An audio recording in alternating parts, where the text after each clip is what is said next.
Thank you very much for inviting us. It's really a great pleasure to come here and see this beautiful part of Sweden. And we woke up this morning at Hotel Nostalgie with a very beautiful view to the lake and Motala. It's a very nice site, and we are really excited to be able to be offered the opportunity to work with a project here in Motala.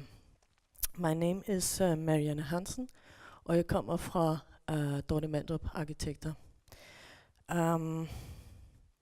I'd like to start out by talking a bit about who we are, and then I'd like to show briefly some reference projects that we worked on where it's quite essential to work with the specific characteristics of the landscape.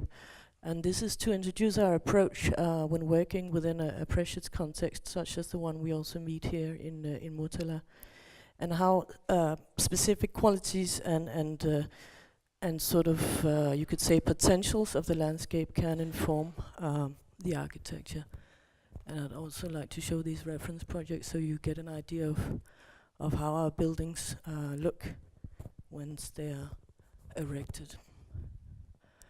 And then finally, I will go into the Motala project. So we are quite ambitious office architecturally. We are based in Copenhagen, and it was founded by Dorte Mandrup 18 years ago. And we worked on several projects. We work with many different programs and in very different contexts. This image here in the back is IKEA, which is their headquarters office building in Hylje.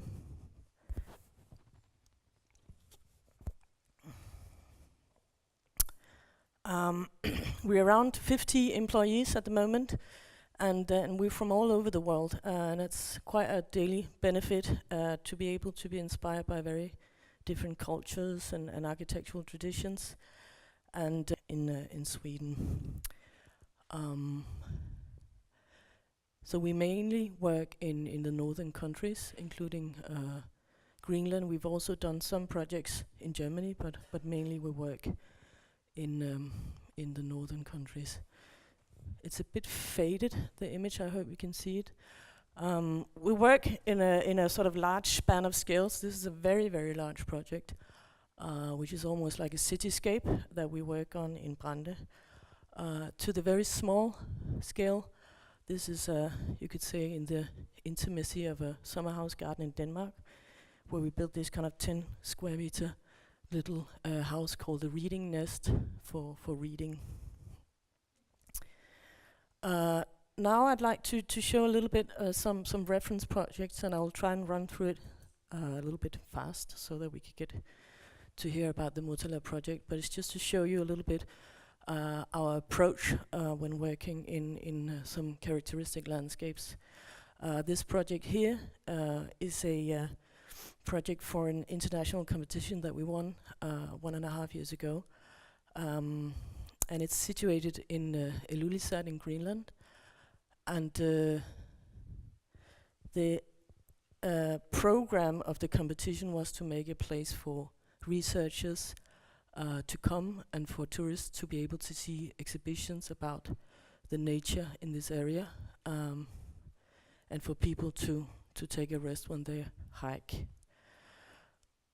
So the building is for researchers and tourists mainly, but also very much for the locals. And it has exhibition spaces, cafe, and research facilities. So just briefly to show you why this is interesting in terms of working with the landscape. This is a very faint. Is there anything working here? Not really, but there's a circle there. And if you see to the far right, there's a glacier. And this is a place where people go to witness the consequences of global warming, scientists and politicians, because this glacier is retracting. And it's a very beautiful fjord where the glacier carves out these icebergs that float off to sea. So it's a very precious area for tourists to come and see, and for researchers to keep track of the global warming, and a very beautiful site. And there's a trail here in the landscape leading out to this side of the ice fjord that you see in the back, and it's a UNESCO protected area because it's a quite unique site in the world. Here you can see the ice fjord here in the lower part, and then there's this red trail leading from the city of Ilulissat to the side of the ice fjord. On the trail there's a little boomerang shape, which is our building. So the idea is that the building itself becomes part of the path, that you could walk from the path onto the building and down again. And because it's sort of cantilevering out from the cliffside of the side, you're able to see to the ice fjord that you see here in the back. So the idea is that you can actually walk on top of the building as a path and have views. You can also walk through the building and see the exhibition and have the views towards the ice fjord from the cantilevered part.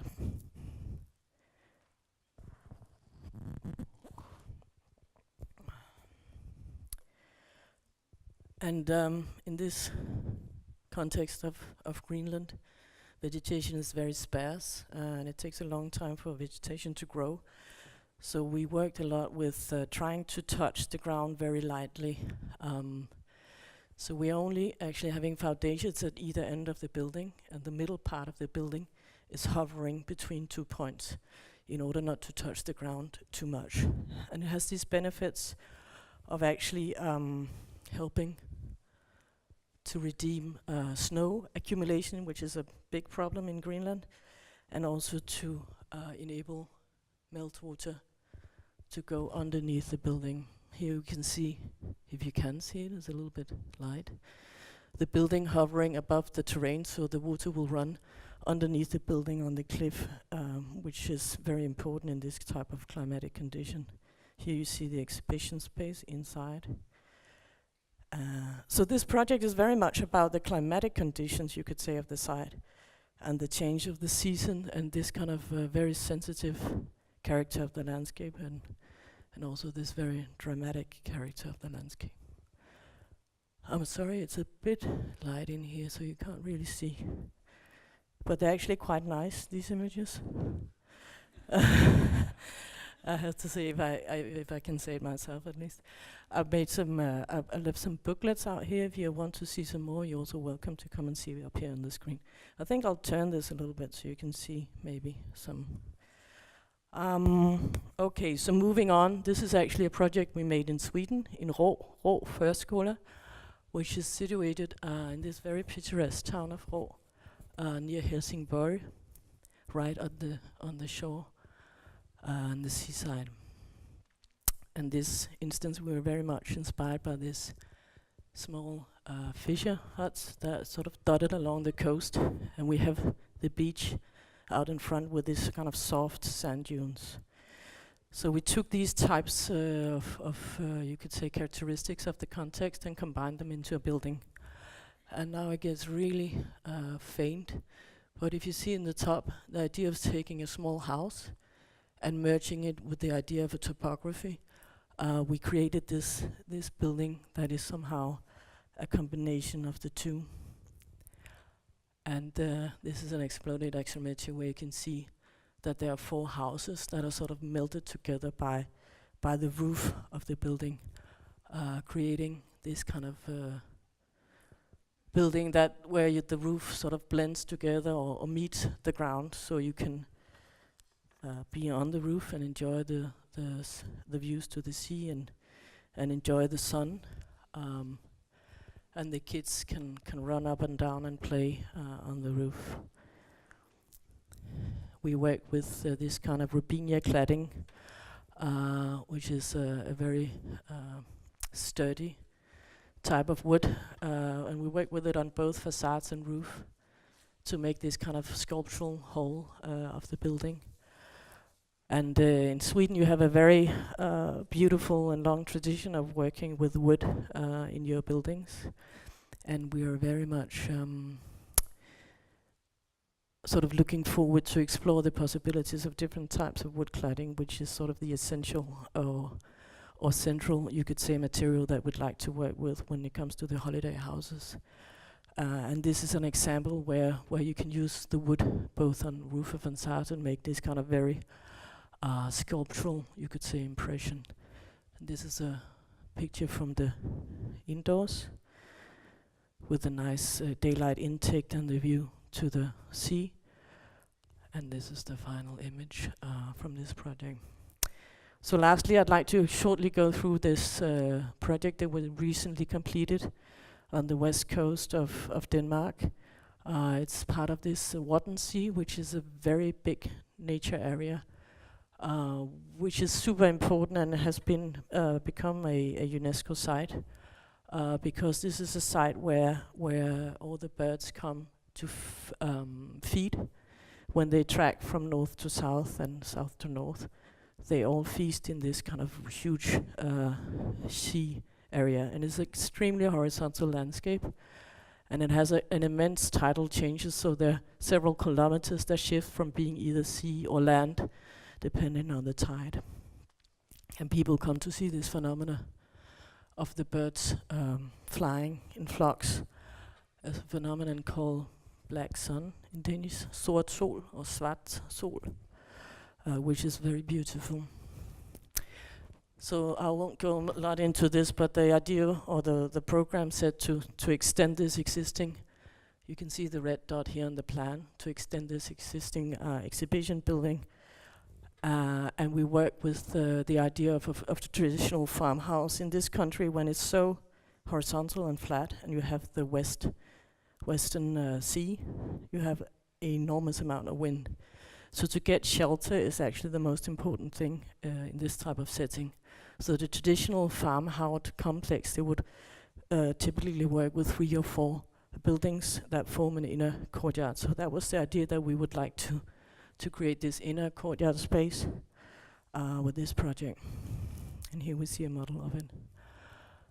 And there's a local tradition here in this area and also other places in Denmark, and I'm sure also in Sweden, working with straw, thatched houses. This is tradition that are sort of millennia old. Vikings also used the straw for thatched roofs. And we tried to work with that for our project. So this project is very much about trying to combine the observation of this kind of super horizontal landscape, the qualities of the landscape in terms of the colors of the terrain, and the materiality that you can find actually directly in the country. And you see these kind of very dramatic shifts in the sky, ever changing, which is actually the main drama of this landscape. And here we see some more images. This is from the interior courtyard and the exhibition spaces. And this is the raw material harvested not far away from the building itself to work with this kind of tactile materiality. So now I'd like to talk about the project in Motala, and it's really interesting for us to work here and to be able to work near Vättern, which is for a Dane, I think, actually unfathomable. It's more almost like a sea. It's so vast, and it has this very super clear water conditions, very beautiful. So you know where we are, obviously. We have Motala, and I put a ring around the Folkets Park, which is the area that I'd like to talk about, that also others today have mentioned. So we started out by analyzing the site quite thoroughly and tried to identify the different types of landscape characters there are on the site. It has a very different sort of qualities and potentials, and we tried to identify 4 different types of landscapes in this Folkets Park. The first thing we noticed was that there's a sort of an edge formed between the road and the green inner part of the Folkets Park. So you can almost draw a line between the hard surface where the parking and the road is and the green inner slope of the Folkets Park. Yes. And now nothing happens. Yeah, now it comes. Then we identified a central area we called the commons, which is this idea that in the future, when the buildings are taken down, this will become this kind of very gently green, very gently sloping green area that will look towards the the water, pardon me. And when we take the buildings down, there will be some scars in the landscape because they have been dug out in the landscape. So we're trying to redeem the slope because if we take the buildings away, there will be sort of large holes. So we're trying to make the landscape appear natural again. Does it make sense? It's a bit slow now, I'm sorry. It's not really reacting.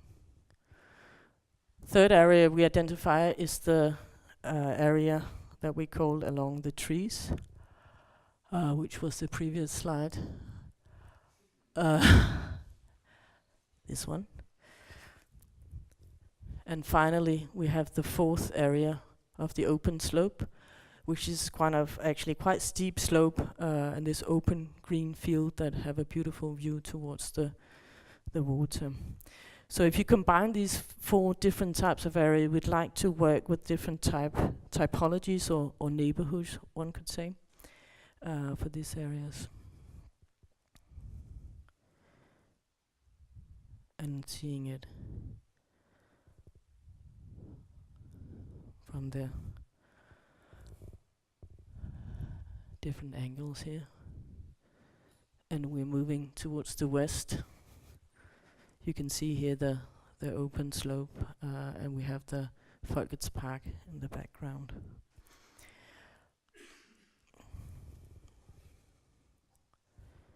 I don't know why it's a little bit slow right now. But here you can see the areas. We work with these four typologies. For the open slope, we work with something we call the Fisherman's Village. Along the trees, we try to work with clusters. Houses that are sort of small clusters. In the middle for the commons, we wanted to work with these kind of chain houses that leave large open fields for people to gather and also for the public and for the people living here as guests to enjoy sports and leisure. And then the edge, we have a little bit taller building volumes that create sort of a border between the parking and the road and the inside of the park. And here we see a model. And this is very much a work in progress still. The project is developing. But you can see here, oh, now something is working. The clusters here, the chain houses with these kind of very large, open, V-shaped spaces that looks towards the lake. This kind of fisherman's village over here on the open slope. And then this kind of idea of creating an edge between the road and the existing alley and the parking, which is also existing today.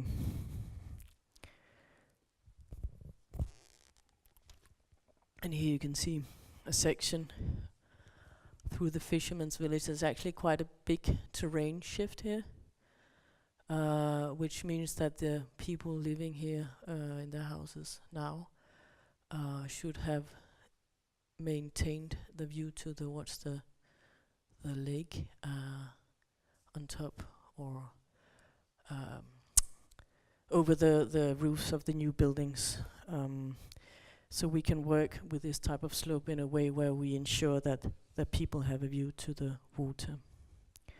And this is a plan. And this idea is that we have these kind of open areas for sports and leisure.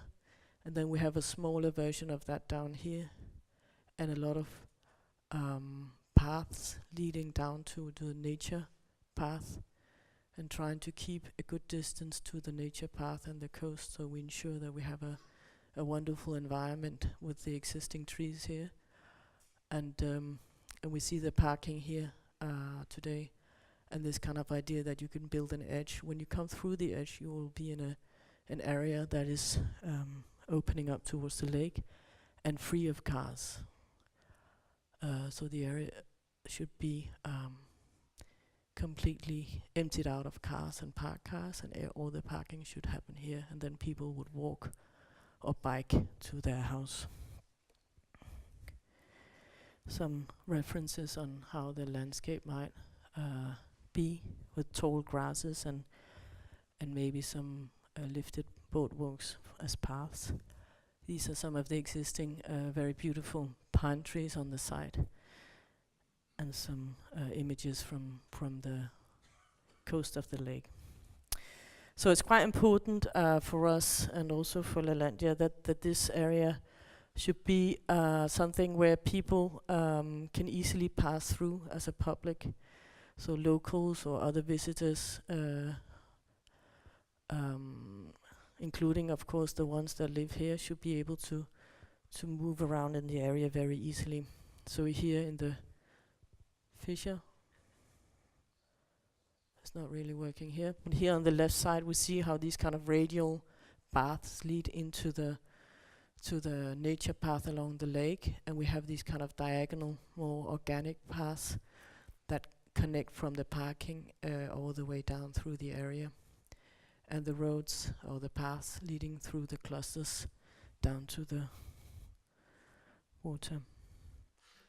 So it's very important that you have pedestrian and bike lakes that are open for all, and also Lalandia would like that people from the outside could use some of the facilities in here, for instance, a restaurant.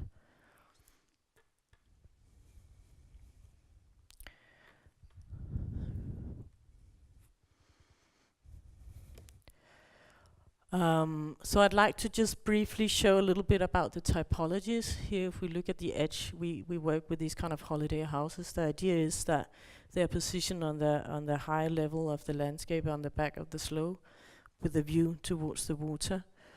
And we studied a lot how the views could be maintained. It's a little bit faint, this drawing, I'm sorry, but to make sure that the flats have a wonderful view, and that we have this central area of the commons as an open green field that people can use and play and hang around, and still be able to see the lake.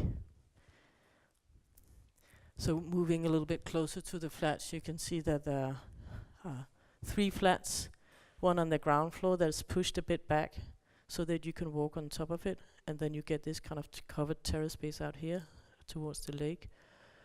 And you have a flat here in the middle, which has a sort of zone here for both walking, but also as a terrace space. And then you have here on the top one flat in 2 floors with a roof terrace overlooking the lake. And here's some references on how the covered space and the terraces could look, and some plans of. So we try to work with this kind of idea that we have this kind of more sculptural roofscape in the building, and that we work with the wood and the warmth of the wood, and the wood as a sort of semi-transparent screen that creates some privacy. Here we see the roof terraces. I'm gonna go fast with these drawings because you can't see that much here. So this idea of the wood and this kind of very soft light, and how wooden semi-transparent screens can create a border between the public and the private. And a facade drawing with an example of how it could be with these very tall pine trees in the back, and in some places also some very tall and old oak trees. Along the trees we work with this kind of idea of the clusters. The idea of that is to have these small central areas, social spaces that have a view towards the lake. It's a very low, 1-story high buildings where you will have these central green spaces that you can play and hang out and meet your neighbors, and then there in the middle here you have paths connecting all the way down to the water. And here are some reference pictures of how we imagine the materiality could be. So moving on to the open slope, we were very inspired by these small you could say it's not a fisherman's village, we just named it that, but we had a reference from Vitamölle, the east coast of Sweden, where you have these very intimate, very the buildings are very close to one another, but creates a very intimate and lovely atmosphere. And you can see how all these very thin paths connect to the main road, giving views and access to the water. So that's the principle of this type of village structure. And I've learned today that you here in Motala, you have this kind of fan city plan, which is also this idea of having radial roads, creating yes, exactly, paths. So that's a lucky punch, I would say. We're really in love with some of these kind of summer house environments that have a very sort of cozy quality and intimate landscape, and also provides shelter from wind. So that's the idea behind this that we call the Fisherman's Village, which is on the open slope, which is this kind of an open bowl almost, overviewing the lake. And here it's also super important that we then have this structure of roads leading down to the water, and that we can connect all the way back to the existing alley here, and that we use the slope to create views for everyone to the water. And here you see a model picture. It's also a little bit light. I'm sorry for that.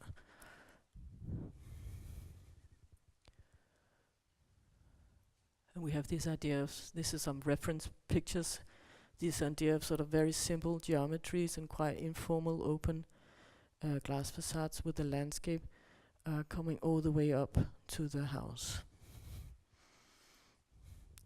And finally the commons, which is sort of the commons ground, you could say, the big green field. So here working with these kind of larger areas where you can have sports and play, and there are paths connecting from the entrance diagonally through, and then a path connecting all the way east-west, intersecting with all these paths leading to the lake. And here the principle of it, you arrive, anyways, why doesn't it work? Anyways, you arrive from the back, from the wedge shape in the back, and the wedge shape turns the other way and provides the view to the lake. That's the principle of it. And here we see a model picture with these kind of chain houses where it's quite sculptural, shifting, every house is shifting a little bit, and they're combined by very simple modules. But by combining them in different rhythms, you get a kind of quite varied building. So you don't have this kind of very monotonous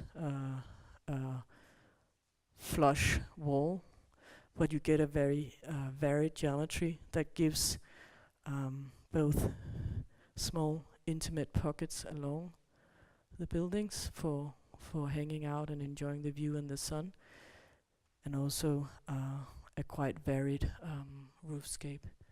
This is the principle of how the house is thought of. And another way of combining the modules. And the model picture where we can see how these kind of roof shapes of the main module create a rhythm. And here we've also worked with close studies of how the tilting of the chain houses provide views towards the lake. And here's some plans All the houses, they are in different sizes, so from maybe 2, but at least from 4, 6, and 8 person occupation. So the houses vary in size. But the main principle of this house is that you have a view towards the sky and daylight coming in from the top of these quite tall spales. And then you have this kind of bay window a little bit lower part of the living room looking towards the lake. So you have both the grandeur, you could say, of the living room and these kind of intimate zones in the living room. It's a little bit, maybe you can see it over here, not really, but this kind of idea of sitting in a bay window, a little bit protected, looking towards the landscape and having the landscape come all the way up. So the idea is that there shouldn't be hedges or fences or gardens like that. The landscape should go all the way up to the building, so you are in immediate contact. And then we have some studies on how the facade and the materiality could be. Here you can see this rhythm of the roof shape. It could be black wood. It could also be natural wood like this. We're working with different types of surfaces and characters of the wood as the main material for the houses. And here we see a perspective where you can see sort of the meadow or the grass from the commons come all the way up to the houses, and how the shifting of each house creates some protected outdoor spaces and a quite lively edge that has a geometric variation, so that it becomes a little less uniform, and the scale is broken down when you have smaller units combined, and you see the shifting rather than having one big continuous volume, if that makes sense. I think that's what I have for now. Tack så jättemycket för att ni lyssnade.